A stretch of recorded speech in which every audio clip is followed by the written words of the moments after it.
तुम्हें कितना भी क्यों ना आता हो, अगर लास्ट के 4 महीने में तुमने सही स्ट्रेटजी नहीं फॉलो की तो शायद तुम सिलेक्शन से दूर हो जाओ। So guys, myself Pranjal and I cracked NEET 2025 with all India rank 5654 और आज मैं आपको बताने वाला हूँ last 4 month strategies for NEET 2026।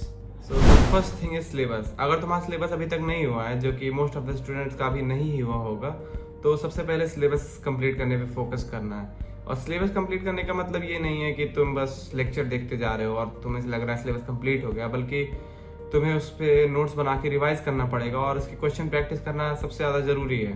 Her chapter में एटलीस्ट तुम्हें 200 से 250 क्वेश्चन तो करने ही पड़ेंगे, चाहे तुम मॉड्यूल से करो या फिर किसी भी रिसोर्स से करो, बट करने तो हैं ही। And the second thing is FOMO.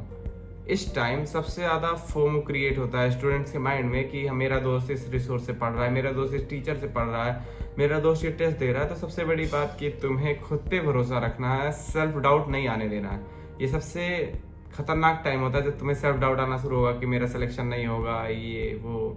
तो तुम्हें खुद को फोकस करना है कि जो मैं पढ़ रहा हूँ, जो मैंने पढ़ा है, जो मैंने मेहनत की है, वो सही डायरेक्शन में है और तुम्हारा सिलेक्शन होगा।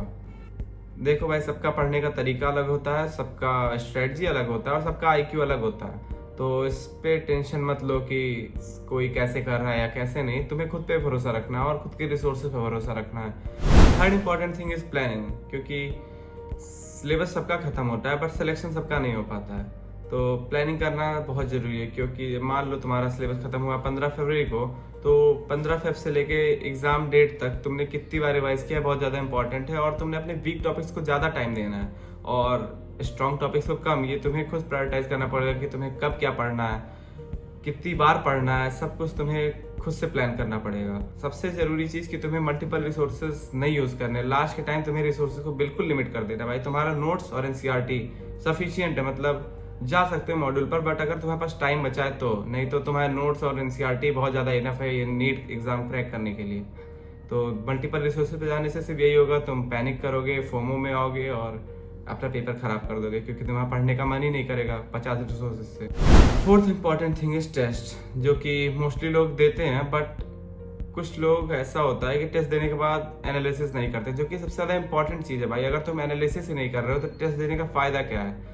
तुम्हें पता ही नहीं चल रहा कि तुम एग्जाम में गलती क्या कर रहे हो, तुम इस एग्जाम में क्या सोच रहे थे उस टाइम। ये सब तुम्हें लिखना पड़ेगा कि तुम्हें कंफ्यूजन कहाँ हुई थी, तुम कहाँ रुके थे, तुम्हारी पेन रुकी कैसे। ये सब तुम्हें खुद से समझना पड़ेगा। और टेस्ट ऐसा नहीं है कि तुम 50 टेस्ट दे दिए तो ठीक है, मतलब तुम जितने ज़्यादा दे पाओ वो बेटर है और जितनी ज़्यादा कोचिंग्स के दे पाओ वो भी बेटर है। सिर्फ एक कोचिंग पे रिलाई करने का मतलब है तुम उन्हीं के पैटर्न से दे रहे हो। अलग अलग कोचिंग दोगे तो भाई तुम्हें टाइप्स ऑफ क्वेश्चंस पता चलेगी कि किस तरह से क्वेश्चन बदला जा सकता है। तो ज़्यादा से ज़्यादा टेस्ट दो और ज़्यादा से ज़्यादा कोचिंग्स के टेस्ट दो और with in the time limit दो। ऐसा भी नहीं कि पूरे 3 घंटे ले रहे हो, क्योंकि तुम्हें 3 घंटे एग्जाम में नहीं मिलने वाले हैं, ये मैं श्योर बता रहा हूँ। तो तुम 2 घंटे 30 मिनट, 2 घंटे 40 मिनट, जितना भी तुम्हें ठीक लगता है उतना कम करके कर सकते हो। पढ़ाई, टेस्ट और ये सब तो सेकेंडरी चीज़ है। फर्स्ट थिंग इज तुम्हें खुद को काम रखना है भाई इस सिचुएशन में, क्योंकि ये सबसे पीक टाइम होता है जब तुम डिस्ट्रैक्ट होगे। बड़े बड़े थंबनेल्स वाले वीडियोस देखेंगे तुम्हें, लास्ट 4 मंथ स्ट्रेटजी जो तुम्हें 200 से 650 700 पहुंचा देगी, जो कि कभी पॉसिबल नहीं कि तुम एक वीडियो देख के 200 मार्क्स से 650 पहुंचोगे।